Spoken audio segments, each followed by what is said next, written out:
Mga kwento ng lagim.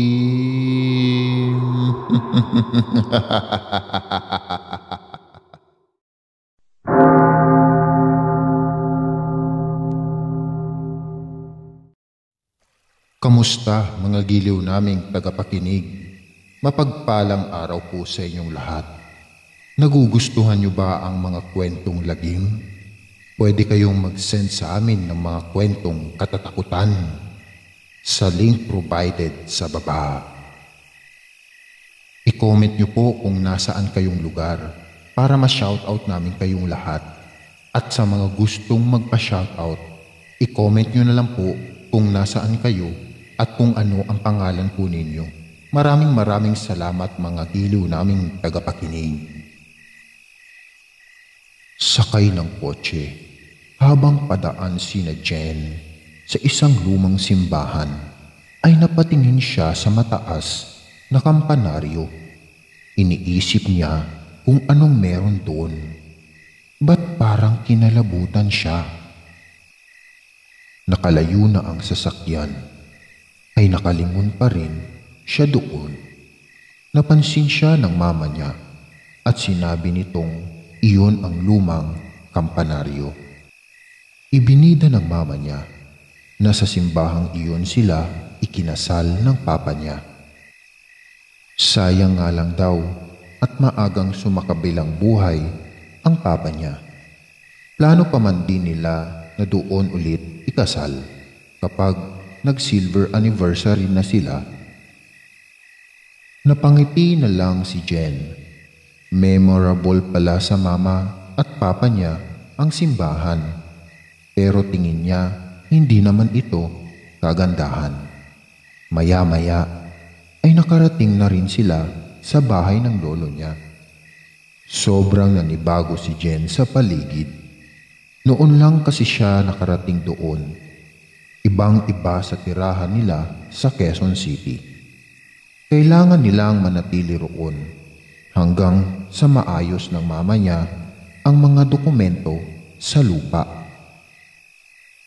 Tamang-tama lang naman at bakasyon sa eskwela, kaya parang nagbabakasyon na rin sila. Isang bahay lang ang malapit sa bahay na iyon ng lolo niya. Ang bahay ng matalik na kaibigan ng mama niya nung high school, na ang tanging kasama na lang din sa buhay ay ang nag-iisa nitong anak na si Felix. Ipinakilala sila ng mga magulang nila sa isa't isa. Agad namang natipuhan ng pihikang binata ang mailap na dalaga. Nung una ay panay ang tanggi ni Jen sa tuwing aayain siya ni Felix na maglibot sa lugar na iyon. Pero nang makaramdam na ng pagkainip ay pumayag na rin ang dalaga. Sa pamamasyal ng dalawa ay muling nakita ni Jen ang lumang simbahan na nadaanan nila. Napansin naman ni Felix na nakatitig siya sa kampanaryo, kaya nagkwento ito. May sabi-sabi raw na may itinatagong lihim si Father Wilson sa loob ng kampanaryo. Ayon sa kumakalat na balita, may inaalagaan daw itong aswang na doon naglalagi. Pero syempre, chismis lang yun. Wala pa man daw nakakapagpatunay. Ang ipinagtataka lang ng mga taga roon ay kung bakit mahigpit na ipinagbabawal ni Father ang pagpapanhik sa kampanaryo maski sa mga taong simbahan. Palaisipan nga raw kung sino ang nagbabagting sa kampana sa tuwing kailangan na itong patunugin para sa misa eh. Na-curious si Jen sa kwentong iyon ni Felix. Ano raw kaya kung subukan nilang pumanhik sa kampanaryo? Tigas na tanggi ni Felix. Wala pa raw maski isa sa mga taga-baryo ang nagnghas na suwayin si Father Wilson. Napakabait nito at napakamatulungin sa lahat, kaya nirerespeto ito ng lahat ng taga roon. Kaya naman ang utos nito ay parang utos ng isang hari na hindi pwedeng mabali. Pero hindi kumbinsido ang dalaga. Malakas ang kutob niya na merong dapat matuklasan ang mga taga-baryo sa lihim ng kampanaryo. Ilang araw at gabi ring pinag-isipan ni Jen kung paano siya makakapanhik sa kampanaryo. Sa pagsisimba nila nung linggo ay hindi siya makafocus sa misa dahil pinag-aaralan ng mga mata niya ang daan patungo sa mataas na kampanaryo. Sinabi niya sa sarili na kailangan niyang malaman kung anong meron doon bago matapos ang bakasyon na iyon. Hindi man siya samahan ni Felix, ay mag-isa niyang gagawin ang sariling plano hanggang sa mapansin niya ang pwesto ng mga choir. May hagdan doon na malayo naman sa kampanaryo. Pero kung tutuntunin niya ang hagdanan, tila may makitid na sahig na kumukonekta rito sa kampanaryo. Mukhang alam na niya kung saan siya dadaan. Nang gabi ring iyon ay matapang na pinungo ni Jen ang simbahan na dala lang ang flashlight. Nang nasa harap na siya ng lumang simbahan ay napaiktad siya sa gulat at muntik na siyang mapatili dahil sa kamay na biglang dumapo sa balikat niya. Si Felix lang pala. Pinagalitan niya ito pero binalaan siya ni Felix na wag nang ituloy ang binabalak dahil baka mapahamak lang siya. Hindi pumayag si Jen. Nandoon na rin lang kaya itutuloy na niya ang plano. Kung naduduwag daw si Felix, ay manatili na lang ito sa labas. Hindi naman nakatiis si Felix. Tinulungan pa niya si Jen na makatalon sa bakod. Nang sa wakas ay makapasok sila ng simbahan, hindi na nag-aksaya pa ng oras si Jen. Sinabi na nga ba niya at ang makitid na sahig na iyon ay kumukonekta sa kampanaryo. Kabadong-kabado si Felix. Pero hindi na talaga niya mapigilan ang dalaga. Ginamitan nito ng clip niya sa buhok ang lock ng pinto. Hindi naman siya nabigo. Nabuksan niya ang pinto at bumungad sa kanila ang isang maayos na silid. Nagkatinginan sila ni Felix. Iyon lang daw ba ang lihim ng kampanaryo? Nagtaka si Felix dahil tila silid iyon ng isang babae. Marahang humakbang papasok doon si Jen. Maliit lang ang espasyo, ngunit tila siguradong magiging komportable ang sino mang gumagamit ng silid na iyon. Ang naisip ni Jen ay baka may anak pala ang pare at doon itinatago. Nang biglang atakihin si Jen ng isang babae mula sa likuran ng pinto ng kampanaryo. Sasakmalin na sana siya nito, ngunit naagapan ni Felix. Hinablot ng binata ang babae palayo kay Jen. Nadampot naman ni Jen ang isang matulis na bagay at iniamba iyon sa babae, kaya hindi na ulit ito nakalapit sa kanila. Nangilabot ang dalawa nang mapagtanto nila kung anong klaseng nilalang ito. Aswang, isang babaeng aswang.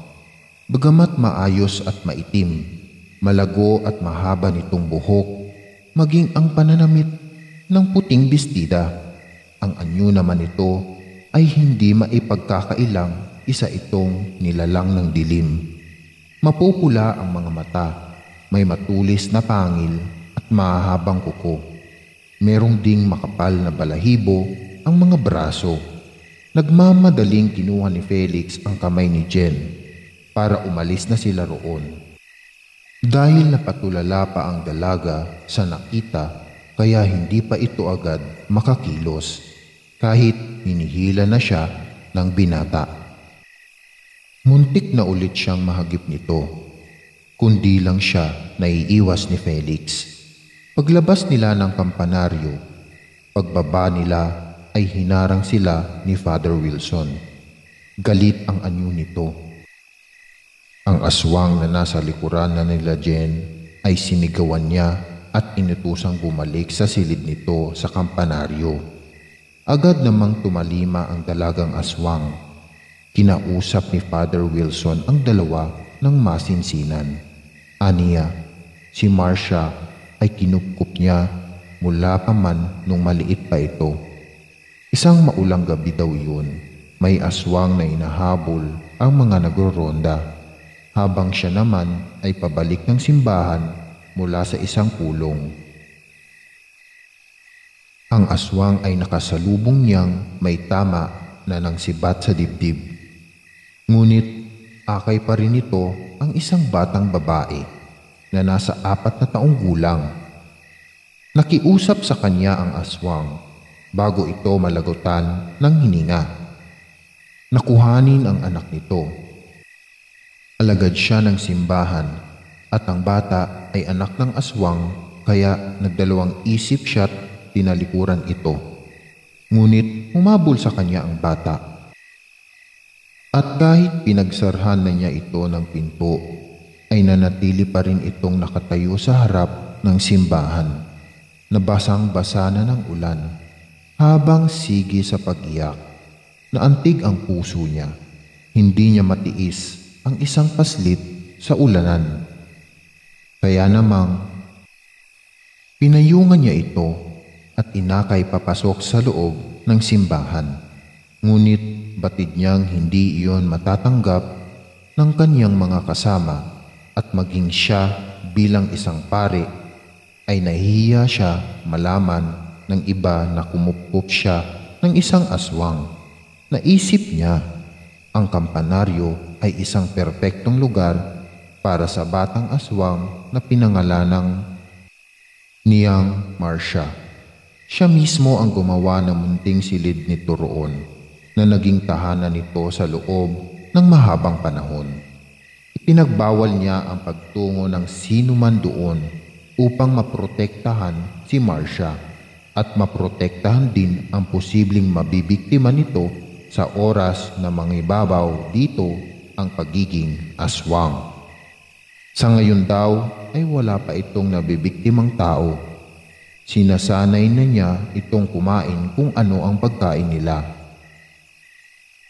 Nakiusap si Father Wilson na hayaan na lang nila na makapamuhay si Marcia ng tahimik sa loob ng kampanaryo bilang tagapatunog ng kampana. Huwag na nila itong gagambalain pa. Bago sumakay ng kotse ay nakipag-usap muna si Jen kay Felix. Nagpasalamat siya rito sa pagsama sa kanya sa pamamasyal at lalo na sa pagligtas nito sa kanya sa muntik na kapahamakan. Nangako si Felix na bibisitahin niya si Jen sa Quezon City. Dahil gusto ulit niya itong makasama, isang matamis na ngiti ang naging tugon ng dalaga at sumakay na ito ng kotse. Muli ay nadaanan nila ang lumang simbahan. Isang magaan na sulyap ang iginawad ni Jen sa kampanaryo. Napangiti siya nang marinig ang tunog ng kampana na tila nagsasabing salamat sa pagpapanatili ng lihim ng kampanaryo.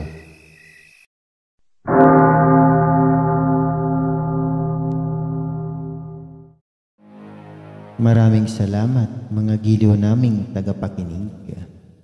Huwag po nating kalimutan mag-subscribe at mag-like ng ating channel para sa mga kwento ng lagi.